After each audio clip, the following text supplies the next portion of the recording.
Alors en fait, le Revélo 6, le long du canal du centre, à mon endroit, elle est coupée. Sur 20 km, elle est coupée. Et elle nous oblige à prendre les routes de campagne. Pas mal de dénivelé, il faut monter les collines, en redescendre. J'avais préparé mon trajet ainsi. Et juste avant de partir, j'ai regardé une dernière fois les cartes et j'ai vu des nouvelles lignes par ici. Et j'avais contacté l'auteur des modifications sur OpenStreetMap qui m'avait dit ben oui, c'est tout neuf. Et j'y suis et en effet, j'ai une belle voie verte toute neuve, inaugurée en juillet seulement. Je dois être le premier wheeler à y rouler.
Magnifique, je pensais avoir une portion de route.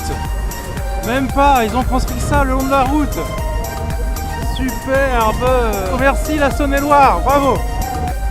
Oh, qu'est-ce que c'est beau. Et on dirait que l'endroit a été construit pour accueillir une voie verte. Il y a une petite rivière à droite, des champs à gauche. C'était quoi ça à la base? On dirait que ça pouvait accueillir qu'une voie verte. Bon, voilà où je vais planter la tente de ce 10e jour. On est dans une prairie, juste à côté de l'Eurovélo 6 qui passe là. Je parle de la toute nouvelle voie verte inaugurée en juillet. Je suis passé près de plein de clairières, mais elles étaient toutes clôturées, donc potentiellement pouvant accueillir des animaux. J'avais pas envie de me réveiller au milieu de vaches ou au milieu de chevaux. Et là, c'est très bizarre. Vous voyez, il y a des cailloux qui descendent sur la clairière et il n'y a aucune clôture. Comme si c'était un futur espace pique-nique. Mais ce qui m'embête, c'est qu'il y a une route assez passante là, donc on entend bien les voitures. Mais bon, j'ai pas la motivation pour aller les chercher ailleurs. Je vais mettre des bouchons d'oreilles et puis les voitures, ils les entendraient plus. Bon voilà, la tente est plantée, j'ai mangé mon sandwich, je me suis lavé les dents. Et je suis allé visiter le village le plus proche qui est Saint-Bérin-sur-Donne. Et je suis assez dégoûté parce qu'ils ont mis en place quelque chose d'assez particulier pour les voyageurs comme moi. Ils ont mis en place des cabanes. Une cabane dans laquelle il n'y a rien de plus que des prises et un matelas. Rien d'autre. Pas de chauffage, aucun autre confort d'un hôtel. Et c'est à destination des gens qui font le parcours vélo justement. Et ça s'ouvre avec un code à l'entrée. Ah là là, j'ai passé du temps sur internet à trouver comment je pouvais réserver. À mon avis, ça coûte rien du tout. Apparemment, il faut y dormir avec son duvet. C'est comme une tente, mais enfin c'est une cabane, c'est une simple cabane. Ça s'appelle les Hello Cabanes. Et donc j'ai cherché, il n'y a rien. Il y a bien des communiqués qui annoncent l'ouverture de ces cabanes, mais il n'y a aucun processus de réservation. Il semble qu'il faut s'adresser à la mairie. La mairie, elle est ouverte seulement certains jours. Puis là, à 19h, j'ai rien pu faire. Donc dommage. Ce qui est embêtant avec le road trip, c'est que je suis incapable d'anticiper où je serai le soir. Ça dépend du temps que je vais passer à visiter. Est-ce que je vais trouver des prises facilement? Et je suis incapable de savoir où je serai le soir, quoi. C'est pour ça que je ne peux pas miser. À moins que je m'arrête plus tôt, vers 18h, et que je me pose. C'est ce que font les cyclistes en chambre d'hôte, je pense. Hein. Ils n'attendent pas la nuit pour se poser. Mais voilà, moi je préfère attendre la nuit, comme ça je profite bien de la journée. Et voilà, 11e jour du road trip, je me réveille dans cette petite clairière, j'ai super bien dormi. Et donc je commence déjà à assimiler que c'est la fin de mon parcours, il me reste plus que 170 km à faire, 2 étapes à peine. On n'est que mardi, donc je suis en vacances encore jusqu'à dimanche. Je me tâte à allonger. Bon, en attendant, je vais ranger ma tente et puis aller charger puisque ouais, j'ai pas trouvé d'endroit où charger hier.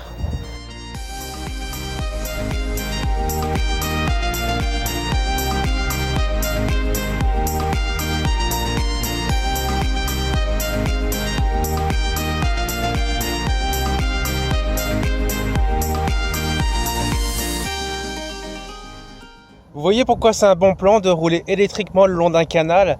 Très régulièrement, vous avez des haltes fluviales avec ces bornes-là, destinées à recharger les bateaux électriques. Donc elles sont allumées, il n'y a pas besoin de demander, de toute façon il n'y a personne à qui demander. Hein. On se branche tranquille et on peut recharger. Ces haltes fluviales, elles sont plutôt régulièrement, hein, je ne sais pas tous les combien de kilomètres, mais assez pour que j'en passe sans avoir besoin de recharger. Et vous voyez, de ces prises, il y en a partout, hein. Même si c'est occupé par un bateau, vous en avez encore là-bas, là-bas, là où il y a les bateaux, il y en a encore. Et puis en plus, c'est une halte, donc il y a aussi des services pour les bateaux, comme de l'eau potable, des aires de repos, ombragées ou coins de soleil. Il y a des toilettes, des poubelles. Et franchement, c'est impeccable en gyro pour faire une pause, recharge et repos et toilettes et remplissage de bouteilles, tout ce que vous voulez, c'est génial. Donc moi je recommande à 100% de se balader le long des canaux en gyro, c'est tout à fait adapté.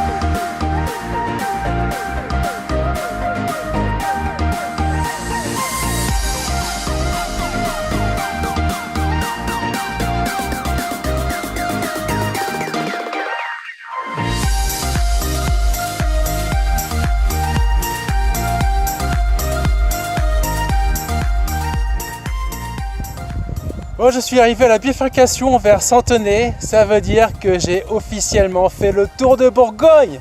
Yes! C'est-à-dire qu'à partir de maintenant, je reviens sur mes pas. C'est d'ici même que j'avais fait demi-tour, j'avais quitté le canal pour aller dans les vignes de Bourgogne. Je ne sais pas si vous vous souvenez au début de mes vidéos.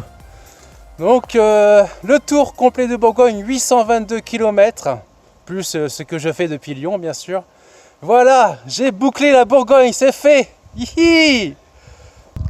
Allez, je m'offre un petit extra vu qu'il me reste des jours de vacances et que j'ai pas envie de rentrer tout de suite à Lyon.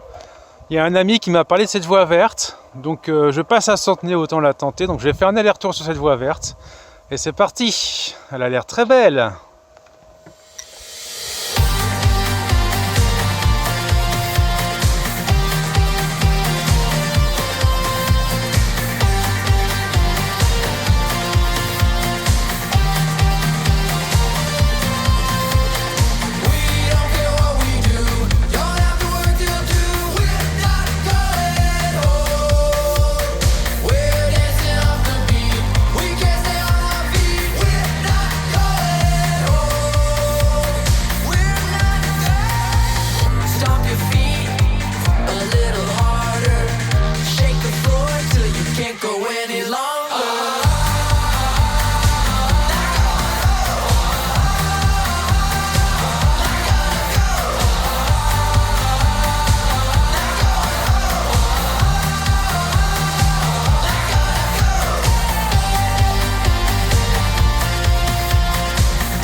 Alors ça c'est intéressant pour les vélos électriques.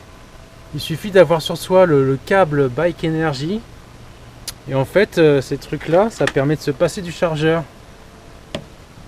C'est une borne bien spéciale. Et voilà, connecter le câble de charge à la batterie. Étape 2, connecter le câble de charge à la station. Et ça charge. Pas besoin de chargeur. Bike Energy. Donc apparemment, il y a une liste de stations en France et il y en a une ici au bord du canal du Centre.